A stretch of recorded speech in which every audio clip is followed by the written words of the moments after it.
মধ্যপ্রাচ্যে আগুন জ্বলছে। 1 মাসের বেশি সময় ধরে চলা যুদ্ধ এখন ছড়িয়ে পড়ছে একের পর এক দেশে। প্রশ্ন উঠছে, এটা কি শুধু আঞ্চলিক সংঘাত, নাকি আমরা ধীরে ধীরে তৃতীয় বিশ্বযুদ্ধের দিকেই এগোচ্ছি? যুক্তরাষ্ট্র, ইসরায়েল ও ইরানের মধ্যে চলমান উত্তেজনা ইতোমধ্যে প্রভাব ফেলেছে মধ্যপ্রাচ্যের বহু দেশে। সংযুক্ত আরব আমিরাত, সৌদি আরব, কাতার থেকে শুরু করে সিরিয়া ও লেবানন পর্যন্ত। ফলে উদ্বেগ বাড়ছে, এই সংঘাত কি সীমা ছাড়িয়ে বৈশ্বিক রূপ নিতে পারে? বিশেষজ্ঞদের মতে, ইতিহাস বলে বড় যুদ্ধ অনেক সময় পরিকল্পনা করে নয়, বরং ভুল বোঝাবুঝি ও ছোট ঘটনার জেরে শুরু হয়।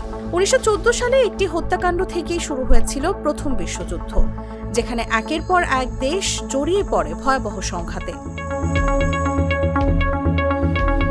লন্ডনের কিংস কলেজের অধ্যাপক জো মায়োলো বলেছেন, বিশ্বযুদ্ধ তখনই হয় যখন বিশ্বের বড় শক্তিগুলো সরাসরি যুদ্ধে জড়িয়ে পড়ে। তার মতে, বর্তমান পরিস্থিতি এখনো আঞ্চলিক পর্যায়ে সীমাবদ্ধ। তবে আশঙ্কা উড়িয়ে দিচ্ছেন না ইতিহাসবিদ মার্গারেট ম্যাকমিলান।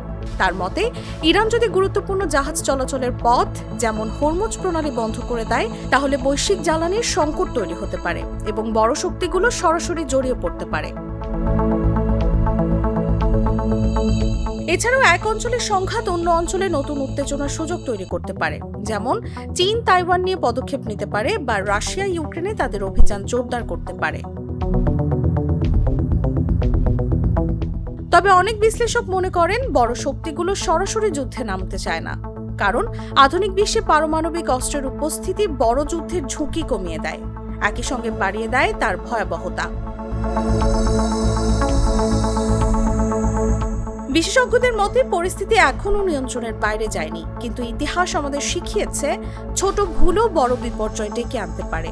তাই কূটনীতি, সংলাপ এবং সমঝোতাই এখন সবচেয়ে বড় প্রয়োজন। প্রশ্নটা এখনো রয়ে গেছে, এটা কি কেবল ভয়, নাকি সত্যিই বিশ্ব দাঁড়িয়ে আছে আরেকটি বড় যুদ্ধের দ্বারপ্রান্তে?